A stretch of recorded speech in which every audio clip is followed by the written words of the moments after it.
이스라엘 박물관을 가면요, 저도 가보지는 않았지만 거기 들어가는 입구에 6개의 촛불이 놓여져 있고 또 그 옆에는 3개의 비누가 놓여져 있다고 합니다. 근데 그 6개의 촛불이 상징하고 의미하는 바는 뭐냐면, 우리가 너무나도 잘 알고 있는 것처럼 그 2차 세계대전 당시에 히틀러에 의해서 학살당한 600만 명의 그대 유대인들을 이제 기념하고 기억하는 촛불. 그래서 하나의 촛불에 100만 명씩 그렇게 의미를 두어서 6개의 촛불을 켜놓고 있다고 합니다.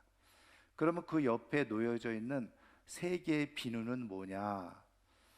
그 600만 명 가운데서 가스실로 끌려간 사람들이 있는데, 그렇게 가스실로 실려가서 거기서 죽은 사람들, 그런 죽은 사람들을 압착해 가지고 지방을 빼냈는데, 그 지방으로 만들어낸 비누라고 하는 것입니다. 그러니까 처음에는 6개의 촛불과 그 비누를 볼 때 이게 왜 여기 있지 이렇게 사람들이 생각하다가, 그 의미를 다 설명을 들은 사람들은 하나는 큰 슬픔의 감정에 쌓이고, 또 한편으로는 그렇게 모진 학살을 행했던 그런 독일 나치에 대한, 히틀러에 대한 큰 분노가 일게 되어진다는 거죠. 여러분, 사실은 어떤 면에서 보면 인류 역사에서 상상할 수 없는 학살이 그 2차 세계대전 당시에 일어나게 되어졌는데, 그러면 그 학살을 일으켰던 이 히틀러는 도대체 무슨 정신으로, 무슨 생각으로 그 악행을 저질렀을까? 여러분, 그 히틀러의 이제 자라온 배경을 보면요, 이렇다는 거죠. 그의 아버지로부터, 그가 어린 시절부터 큰 폭행을 당하고 그렇게 큰 상처를 입고 성장하게 되어졌다는 거예요. 그런데 아버지는 왜 그렇게 아들을 폭행하면서 그렇게 지냈느냐? 그 아버지 자신도 불행한 인생의 역사가 있었다는 거죠.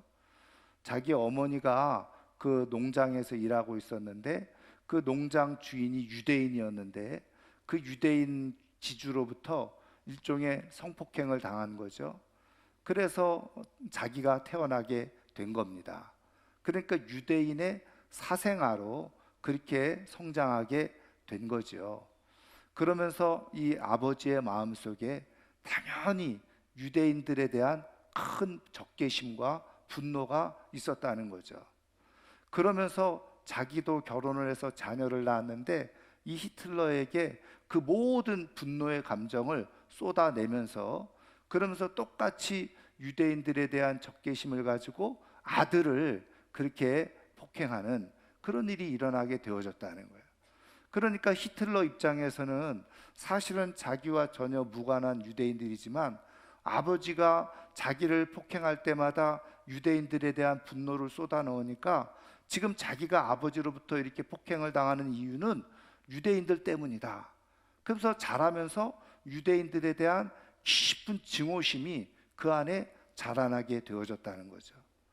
그래서 결국은 그가 성장을 해서 권력을 쥐고 힘을 가지게 되어졌을 때 그렇게 유대인을 학살하는 그런 만행을 저지르게 되어졌다는 거예요.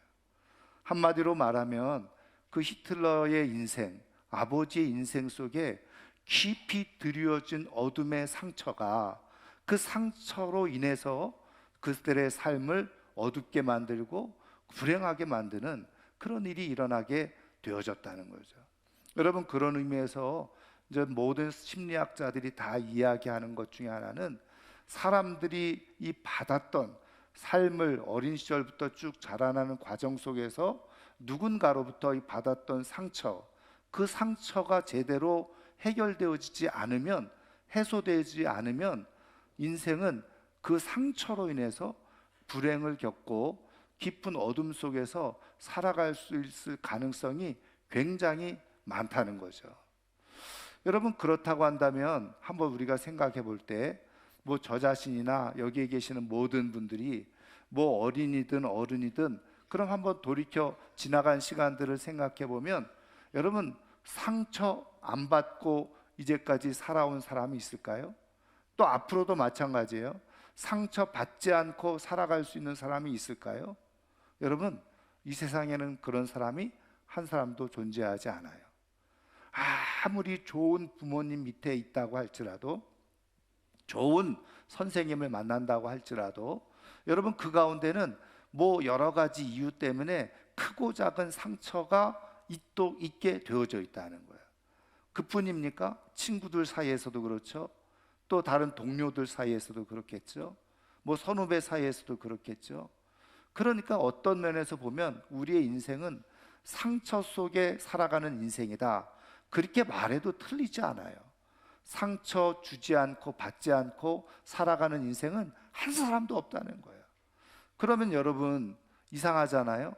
말씀드린 것처럼 심리학자들이 말하는 것처럼 상처가 있게 되어지면 그 상처로 인해서 삶이 어두워지고 불행해지고 힘겨워진다고 한다면 모든 사람들은 다 어둠 속에서 불행하게 살아가야 돼요.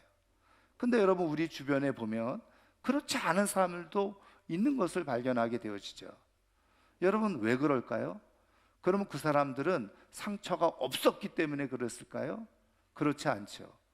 상처가 있었음에도 불구하고 상처를 해소하고 해결하고 극복하는 그런 마음이 있었고, 그것으로 인해서 더 이상 상처에 매여서 어둡고 불행한 삶을 살아가는 것이 아니라 오히려 그것을 뛰어넘어서 그 상처가 영어로 스카인데 그 스카가 오히려 스타가 되어지는, 다시 말하면 자신의 삶을 거꾸로 영광스럽게 만들어가는 요인으로 만드는 그런 능력이 있게 되어진다는 거예요. 그런 사람들에게는 더 이상 상처가 인생의 어둠과 불행이 아니라 오히려 상처가 자신의 삶을 더 영광스럽게 하는 중요한 기회가 되어질 수가 있다는 거죠. 저는 이번 성탄절을 맞이해서 주의 전에 나온 우리 사랑하는 모든 성도님들이 인생을 살아오면서, 아니 앞으로도 살아가면서 받아야 되는 여러 상처들 때문에 어둠 속에 묻혀서 불행하게 절망하면서 살아가는 사람들이 아니라 그것을 잘 극복해서 정말 영광스럽게 의미 있게 아름답게 삶을 살아가는 하나님의 사람들 되기를 주님의 이름으로 축원합니다. 여러분 우리 하나님은 우리의 인생을 잘 아시는 분이잖아요. 그래서 우리가 인생을 살아가면서 그 죄악 속에서 상처를 주고받고 살아갈 수밖에 없는 인생인 것을 너무나도 잘 아세요. 그래서 하나님은 우리의 인생을 영화롭게 하고 영광스럽게 하고 복되게 하시고자 하실 때 그 상처를 치유하고 고치시고 온전케 하시는 하나님만의 특별한 은혜를 베풀어 주신다는 거예요.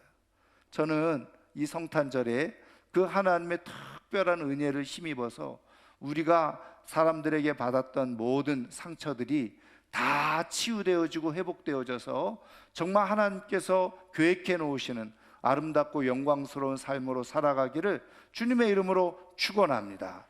그러면 하나님께서 우리에게 어떻게 그 은혜를 베풀어 주시느냐, 하나님의 은혜가 무엇인지 오늘 말씀을 통해서 우리가 한번 살펴보면요, 오늘 우리가 읽은 말씀은 이사야 주전 8세기에 활동했던, 남유다에서 활동했던 선지자죠.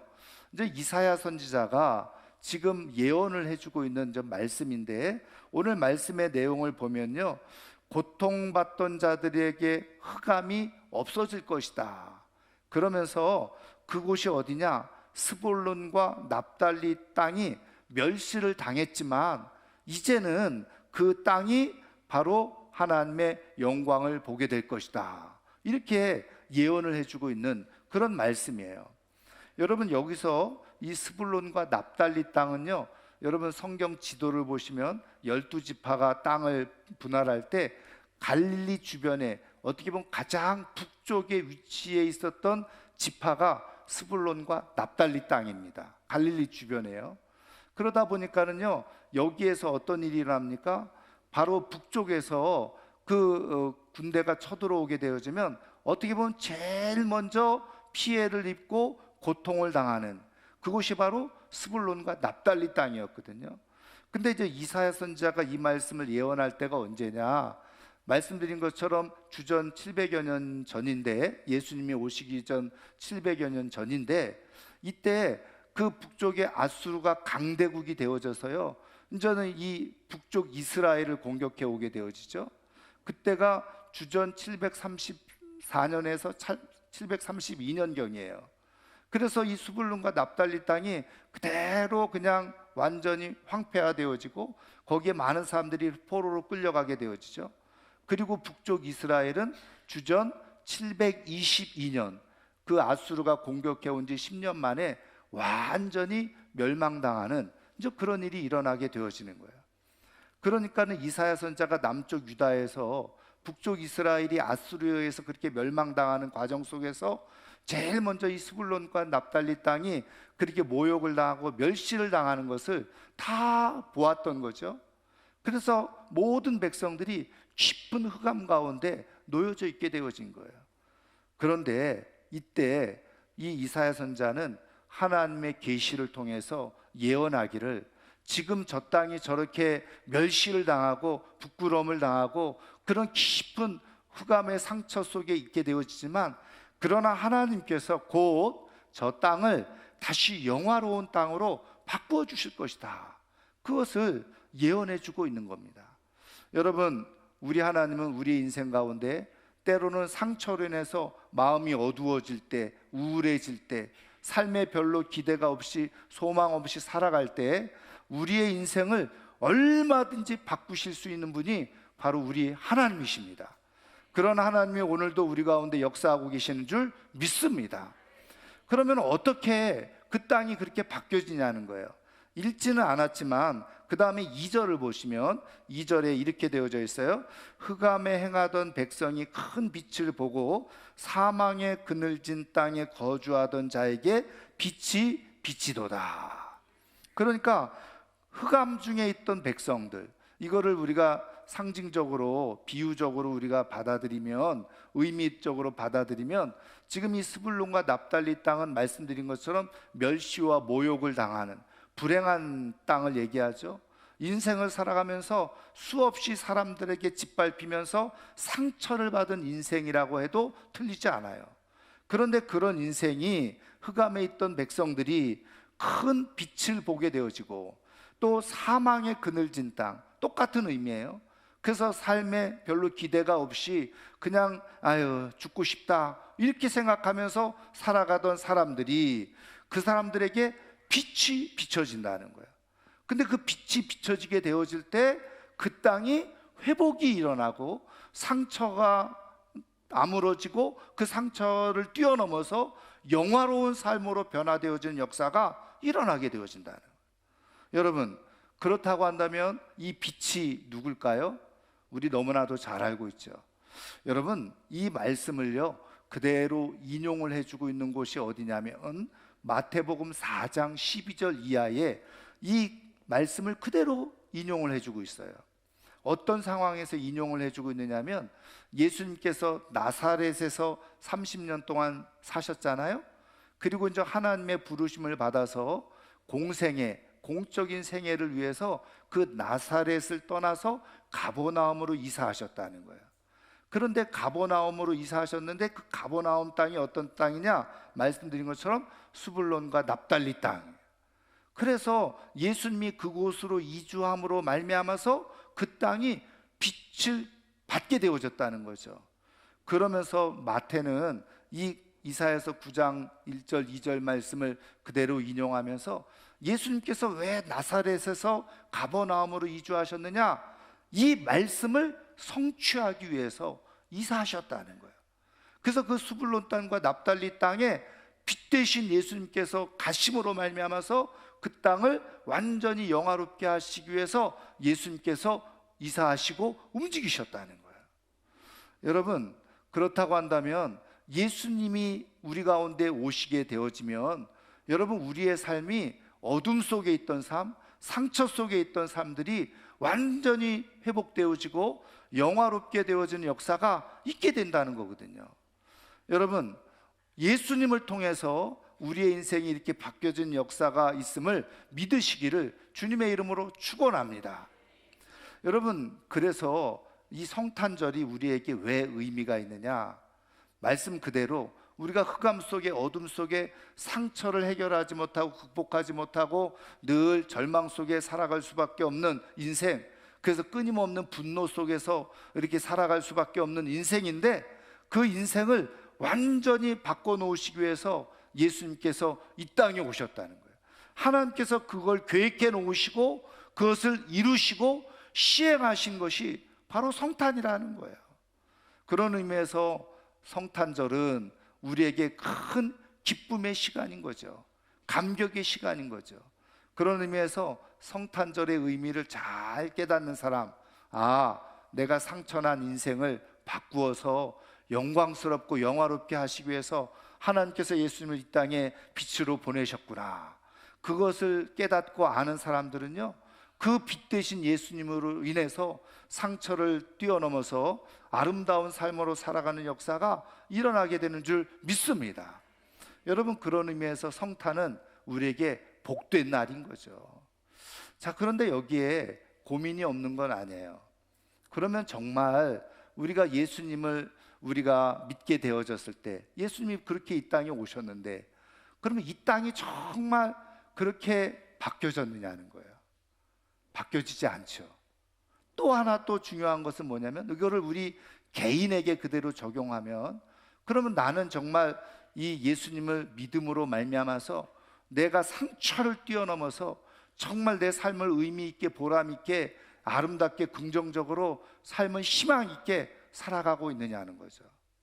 여러분, 우리가 그렇게 살아가는 사람도 있지만 또 그렇지 못한 사람들도 있는 것을 우리 주변에서 볼 수가 있잖아요. 그럼 왜 이런 문제가 일어나느냐? 분명히 하나님은 우리의 인생을 상처를 뛰어넘어서 멸시받고 그리고 보잘것없는 인생을 영화롭게 바꾸시기 위해서 빛을 우리에게 비춰주신다고 했는데, 그 빛이 비춰졌음에도 불구하고 왜 이 땅은, 또 우리의 삶은 그런 변화가 일어나지 않았을까? 여러분, 그것에 대한 해답이 어디에 있느냐? 요한복음에 있어요. 그래서 요한복음 1장을 읽어보면요, 예수님이 빛으로 오셨다 그렇게 선포하고 가르쳐주고 있잖아요. 그런데 뭐라고 요한복음 1장 3절에는 표현해주고 있느냐면, 빛이 어둠에 비치되 어둠이 깨닫지 못하더니. 이게 문제예요. 빛이 분명히 비춰졌는데 어둠이 그것을 깨닫지 못했다는 거예요. 그래서 요한복음 1장 9절과 11절에는 이렇게 말씀하고 있어요. 참 빛, 곧 세상에 와서 비추는 빛이 있었나니, 그런데 자기 땅에 오매 자기 백성이 영접하지 아니하니. 그러니까 예수님이 빛으로 오셨어요. 그런데 그 땅에 빛이 비쳤는데 어둠에 있는 사람들이 깨닫지 못하더라는 거예요. 그리고 그 빛이 비춰졌음에도 불구하고 사람들이 그 빛을 받아들이지 않더라는 거죠. 여러분, 그러므로 인해서 빛이 우리에게 삶을 회복하고 고치고 아름답게 하고 영화롭게 될 수 있는데, 그 빛으로 그 빛을 받아들이지 않으니 그 빛의 능력과 역사가 나타나지가 않게 되어진다는 거예요. 여러분, 이거를 우리 그대로 우리의 삶에 적용해 보면, 여러분 보세요. 성탄이 분명히 기쁨의 좋은 소식이에요. 우리 인생을 바꾸어 놓을 수 있도록 하나님께서 빛을 비춰주시는 사건이 성탄이에요. 그런데 이 성탄을 맞이하면서도 여전히 어둠 속에 있고 우울한 가운데 있고 그냥 실패감 속에 있고 삶을 부정하면서 어둠 속에 불행하게 지내는 사람들이 있더라는 거예요. 교회를 다녀도 그런 사람들이 있더라는 거죠. 그러면 이유가 뭘까요?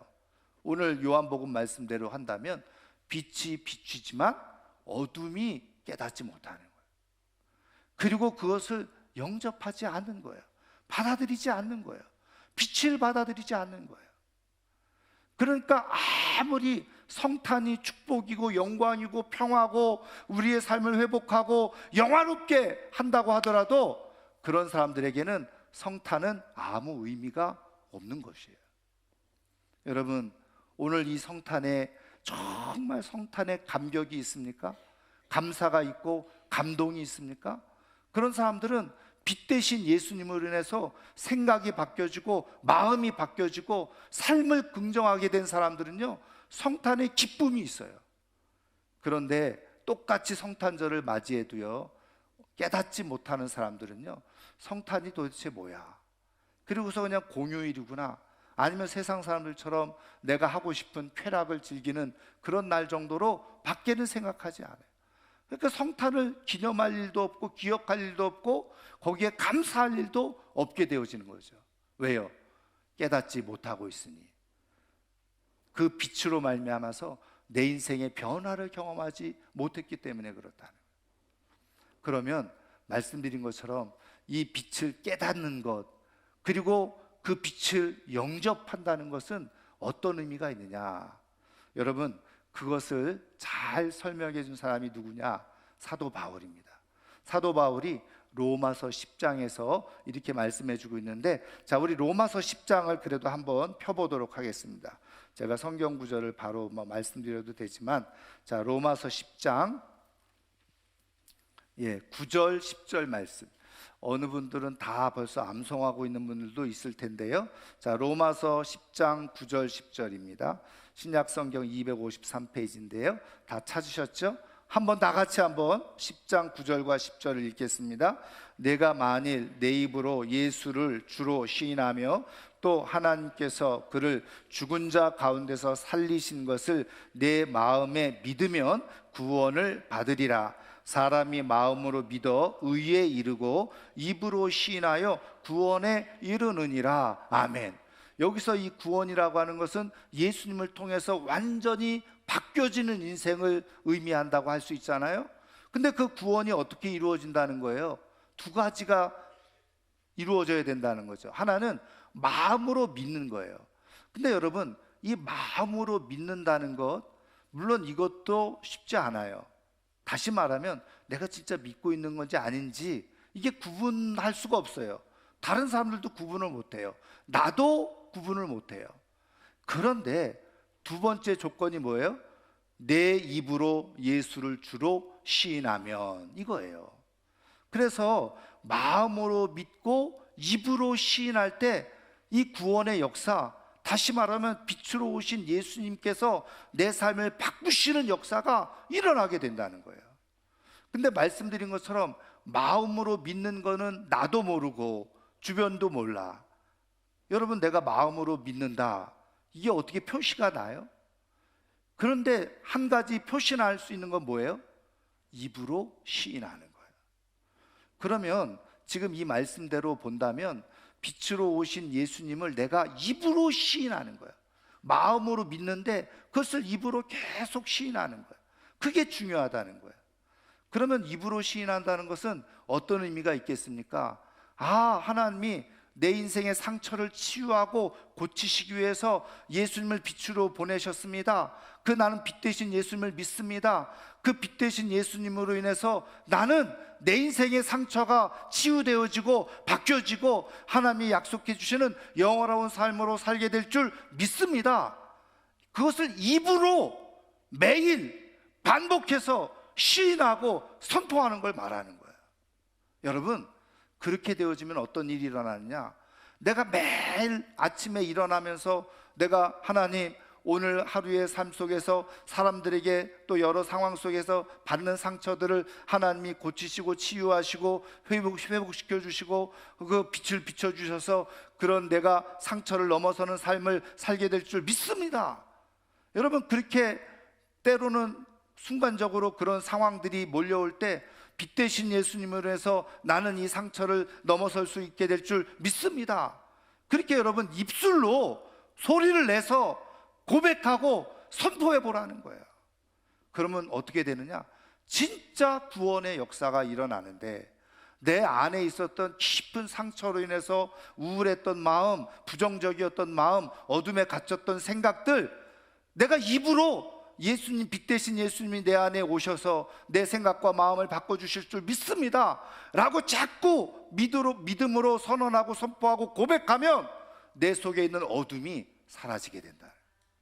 부정적인 생각이 사라지고, 그리고 불편한 마음들이 사라지고, 그래서 내 안에 하나님이 주시는 빛으로 오신 예수님으로 인해서 평화가 찾아오게 되어져요.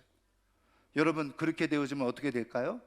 내 삶을 긍정하게 되어지고 소망하게 되어지고, 그래 한번 해보자, 할 수 있다, 힘내보자, 그러면서 긍정적인 그런 삶의 능력을 가지고 내 상처로 인해서 어둠 속에 머물러 있는 것이 아니라 상처를 뛰어넘어서 빛 대신 주님으로 인해서 다시 영광스러운 삶으로 발을 내딛는 역사가 일어나게 되어지는 거예요. 사랑하는 성도 여러분, 빛 대신 예수님을 깨닫고 영접한다는 것은 내가 입으로 계속 그것을 시인하는 거예요. 고백하는 거예요.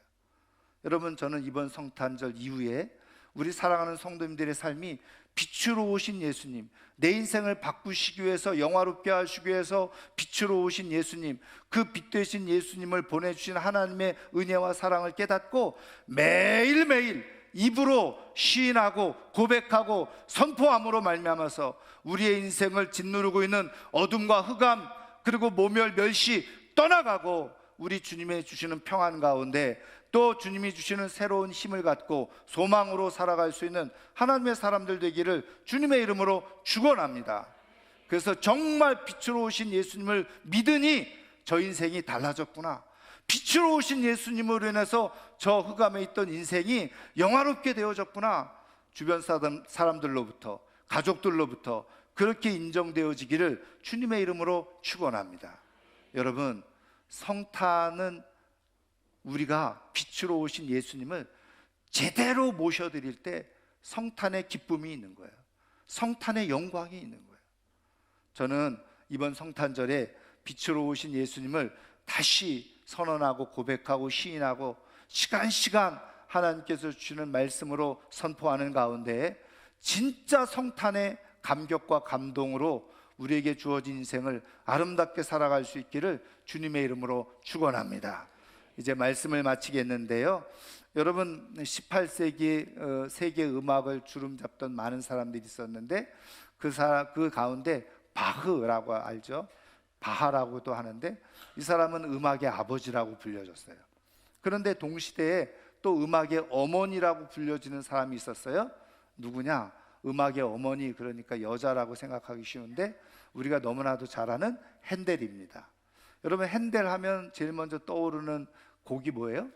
네, 메시아잖아요. 메시아, 할렐루야 이런 거, 그렇죠? 여러분, 그것만 할 줄 알아요? 그런데 여러분, 이 핸델이요, 그 메시아를 작곡하기 이전에 그의 삶은 굉장히 황폐했었다는 거예요. 당연히 이 핸델도 기독교 집안에서 태어났어요. 모태신앙이죠. 그런데 그 기독교 신앙하고 자기가 그대로 살면 자기 인생이 갑갑할 것 같아. 그래서 일정한 거리를 두고 신앙생활을 한 거예요, 적당하게. 그런데 이제 음악을 공부하고 작곡을 하고 오페라를 해서 공연을 하는데 하는 것마다 실패를 하는 거예요. 여러분, 그러면 무슨 재미가 있겠어요? 그런데다가 뇌일혈로 쓰러지게 되어졌어요. 몸이 제대로 움직이지 못하는 상황 가운데 이르게 되어졌어요. 그러니까 오페라 공연을 하려고 하면 많은 돈이 필요해서 투자를 받았는데 그게 공연이 성공을 못하니까 어떻게 해요? 그게 그대로 자기의 빚더미로 남게 되어진 거죠. 그러니까 빚졌죠, 몸 불편해졌죠. 그러다 보니까 친구들마저도 어떻게 해요? 한 사람 한 사람 다 떠나가는. 그래서 매일매일 술로 지새우는 인생이 되어졌어요. 술과 고독 속에, 어둠 속에, 흑암 속에 살아가는 인생이 되게 된 거죠. 그러던 어느 날 술에 잔뜩 취해서 집으로 귀가하게 되어졌는데 집에 와서 보니까 아주 가장 친했던 친구가 보낸 편지를 보게 된 겁니다. 근데 그 편지에 그 친구가 썼던 시가 있었던 거예요. 그러면서 거기에 이런 글귀가 있었어요. 이 시를 네가 읽어보고 네가 마음에 감동이 되면 한번 이 시를 주제로 해서 한번 작곡을 한번 해보면 좋겠다. 근데 이 시가 뭐였냐면 시편 죄송합니다. 이사야서 40장 1절 말씀이에요. 위로하라 위로하라 내 백성을 위로하라. 하나님께서 그렇게 말씀하시는 것을 따라서 하게 되어짐으로 너에게 영광이 비춰지게 될 것이다. 이런 내용의 시였던 거예요. 근데 평상시 같으면 관심도 없었던 그런 내용이었는데 왠지 그 말씀을 보니까 깨달아지기 시작하는 거예요. 말 그대로 핸델의 마음속에, 어둠 속에 있던 마음에 살며시 빛이 쫙 비춰지게 되어진 거예요. 그러면서 자기가 하나님을 제대로 몰랐구나. 하나님은 나를 이렇게 나를 위해서 독생자 예수님을 이 땅에 보내주시고 나를 위로하시고 나를 영화롭게 해주셔서 예수님까지 보내주셨는데 내가 그것을 깨닫지 못했구나. 그러면서 거기서 회개가 일어나게 되어져요. 그리고 거기서 정말 주님을 인격적으로 모셔드리는 고백이 일어나게 되어지죠. 그때가 언제냐? 8월 24일이었대요. 그리고 나서 22일 동안 침식을 금하고 곡을 쓴 것이 바로 그 유명한 메시아라는 곡이 탄생하게 되어진 거예요. 그로 인해서 우리가 잘 아는 것처럼 핸델의 인생은 완전히 바뀌어지게 되었죠. 그는 악보를 써내려갈 때마다 맨 위에와 맨 끝에 뭐라고 썼는지 아세요? 솔리데오 글로리아, 솔리데오 글로리, 오직 하나님께만 영광. 사랑하는 성도 여러분, 빛이 제대로 비춰지고 그 빛 속에 우리가 거하기만 하면 우리의 인생은 얼마든지 변화되어지고 바뀌어지는 역사가 일어나게 되는 줄 믿으시기를 주님의 이름으로 축원합니다. 성탄이 우리에게 의미가 있는 것은 우리의 어둠 속에 있었던 인생, 멸시 속에 있었던 인생을 영광스럽게 바꾸시기 위해서 예수님이 빛으로 오셨기 때문에 성탄이 우리에게 의미가 있는 거죠. 성탄이 없었다면 우리는 여전히 흑암 속에 비틀거리면서 희망 없이 살아가는 인생이 됐을 거예요. 이 성탄에 빛으로 오신 예수님을 다시 한번 내가 끊임없이 입으로 고백하고 시인하고 선포하는 가운데 내 속에 있는 어둠이 다 물러가고 흑암이 물러가고 멸시로 인해서 받았던 상처들이 치유되어지고 아름답고 건강한 모습으로 삶을 새롭게 살아갈 수 있는 하나님의 사람들이 되기를 주의 이름으로 축원합니다. 축원합니다. 자, 이 시간 우리 한번 같이 찬양을 하도록 하겠습니다.